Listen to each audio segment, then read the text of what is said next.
Morning students. जैसा कि आज का जो लेक्चर है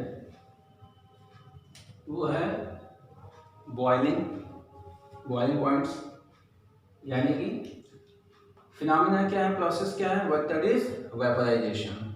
ठीक है ना, वेपराइजेशन। बॉइलिंग पॉइंट क्या है, जैसे अभी आप इसके पहले लेक्चर में आपने पढ़ा था मेल्टिंग पॉइंट के बारे में, मेल्टिंग पॉइंट के बारे में। इस लेक्चर में आप पढ़ेंगे बॉइलिंग पॉइंट्स के बारे में, यानी वेपराइजेशन फिनोमेना के बारे में। ठीक है,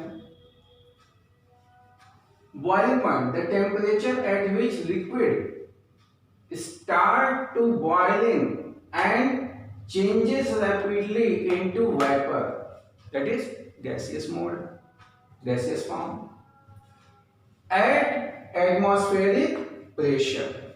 ठीक है, क्या कह रहा है कि वो टेम्परेचर जिसपे कोई भी सबस्टांस यानी लिक्विड सबस्टांस क्या हो, बॉयल हो, है ना, और कन्वर्ट हो जाए गैसियस फॉर्म में यानी कि वेपर फॉर्म में। ठीक है, तो वो टेम्परेचर क्या कहलाएगा, बॉइलिंग पॉइंट। Boiling point. आप देखते हैं कोई भी चीज जब आप बॉयल करते हैं तो उससे वेपर निकलती है। घर में कोई आप दूध गर्म कर रहे हो, चाय बना रहे हो, या ऐसे वाटर जनरली अगर आप गर्म कर रहे हो, तो जब बॉइलिंग पॉइंट पे आप, जब आप ऐसे टेम्परेचर आता है, ऐसे जगह पे आप देखते हैं जहाँ पर कि वेपर फॉर्म में पूरा निकलने लगता है और वो पूरा खौलने लगता है, बॉयल होने लगता है, तो that is the temperature is what, boiling point. ठीक है, इसमें आप एग्जांपल देख रहे हैं। अच्छा, एक चीज देखिए, अब यही चीज फिनोमेना जो है यहाँ पे, conversion of liquid into vapour is known as vaporisation. ठीक है, यही फिनोमेना है। बॉइलिंग जब हुआ तो जो लिक्विड मॉलिक्यूल्स थे, लिक्विड सबस्टांस था, वो गैसियस फॉर्म में कन्वर्ट हुआ और वो फिनोमेना जो कहलाई वो क्या कहलाई, वेपराइजेशन। ठीक है, एग्जांपल के तौर पर आप देख रहे हैं यहाँ पे बॉइलिंग पॉइंट ऑफ वाटर, है ना, बॉइलिंग पॉइंट ऑफ वाटर जो देख रहे हैं आप, है ना, बॉइलिंग पॉइंट ऑफ वाटर जो आप देख रहे हैं that is the 100 degree Celsius. Celsius में 100 डिग्री सेल्सियस है, लेकिन अगर यही केल्विन में कन्वर्ट किया जाए तो इसमें हमें प्लस 273 करना होगा, दैट इज द 373 केल्विन। ठीक है, 373 केल्विन। ठीक है, चलिए, boiling point of alcohol 78 kelvin में भी उसी तरह से कन्वर्ट करेंगे जैसे वाटर को कन्वर्ट किए। Boiling point of mercury 357 degree Celsius. ठीक है, ये तीन सबस्टांस अलग अलग हैं जिनका अलग अलग बॉइलिंग पॉइंट होगा। तो जैसे मेल्टिंग पॉइंट आपने पढ़ा था कि फिक्स होता है हर सबस्टांस का मेल्ट होने के लिए, उसी तरीके से बॉइलिंग पॉइंट भी हर एक सबस्टांस का फिक्स होता है। ठीक है, यहाँ पे आप देख रहे हैं एक डायग्राम, है ना, एक डायग्राम आप देख रहे हैं। इस डायग्राम में आप ध्यान से देखिए, हमने क्या किया है, एक बीकर में वाटर लिया है, ठीक है ना, और उसको नीचे से हीट अप्लाई किया है by giving heat through Bunsen burner. Bunsen burner से हमने हीट इसको लेना शुरू किया है ना। वायर गैस पे रखा है हमने, ट्राइपॉड स्टैंड हमने लगाया, उसके ऊपर वायर गैस पर बीकर रखा है, नीचे से हीट अप्लाई किया है। तो क्या देख रहे हैं आप, थोड़ी देर बाद जैसे हीट यहाँ पे अप्लाई हुआ, थोड़ी देर के बाद वाटर में बॉइलिंग फिनोमेना स्टार्ट हुई। ठीक है ना, बॉइलिंग फिनोमेना स्टार्ट हुई, बॉइलिंग होना शुरू किया वाटर, और वेपर तेजी से निकलना शुरू किया। ठीक है, अब वेपर जो निकल रहा है वो क्या है, वाटर ही तो है, वाटर ही तो है, यानी कि वाटर का लिक्विड स्टेट से कन्वर्जन हो रहा है गैसियस स्टेट में। वाटर उठ रहे हैं ऊपर की तरफ, वाटर जो है ऊपर की तरफ उठ रहे हैं गैसियस फॉर्म में, यानी कि वाटर वेपर फॉर्म में ऊपर की तरफ उठ रहा है।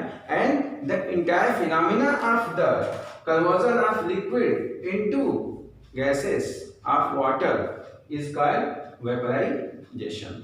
ठीक है, तो इस डायग्राम के माध्यम से आपने समझा कि कैसे वाटर का वेपराइजेशन यहाँ पे दिखाया गया है, हो रहा है। ठीक है ना, अब इस केस में जैसे हमने पहले मेल्टिंग पॉइंट में आपने पढ़ा था कि कि कैसे मॉलिक्यूल्स दूर हो जाते हैं, तो यहाँ पे भी वही चीज है। यहाँ पे भी आप देख रहे हैं कि जैसे आप इस डायग्राम को ध्यान से देखिए कि जो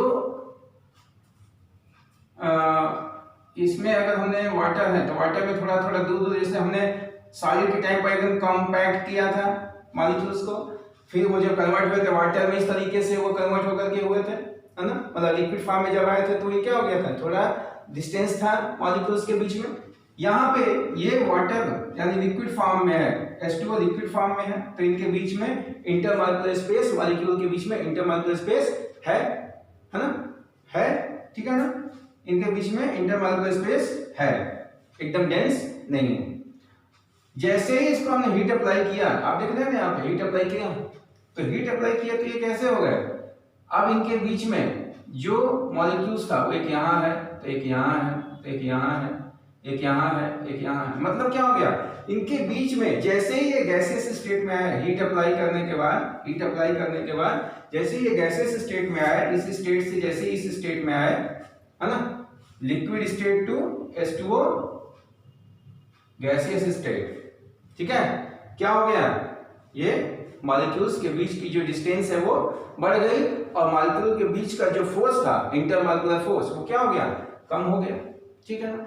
तो ये आसानी से फ्लो करके कहीं भी जा सकते हैं, ठीक है, अगर कोई उस पर हम दबाव ना दें, ये आसानी से यहाँ जा सकते हैं, ठीक है ना।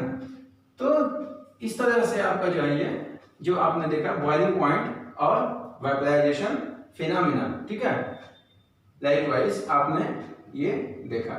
इसी चीज को आप एक डायग्राम के माध्यम से, है ना, आप यहाँ पे आप देख रहे हैं जैसे दिखाया गया है कि कैसे केटली को जो है, केटल में पानी है और उसको बॉईल किया जा रहा है हीट दे करके, तो कैसे वो गैसियस स्टेट में कन्वर्ट हो रही है। यहाँ पे आप देख रहे हैं केटल के माध्यम से, केटल में पानी रखा हुआ है, उसको गर्म किया जा रहा है। So I hope so you have understand this topic also, है ना, ये टॉपिक भी आप अच्छे से समझ गए होंगे।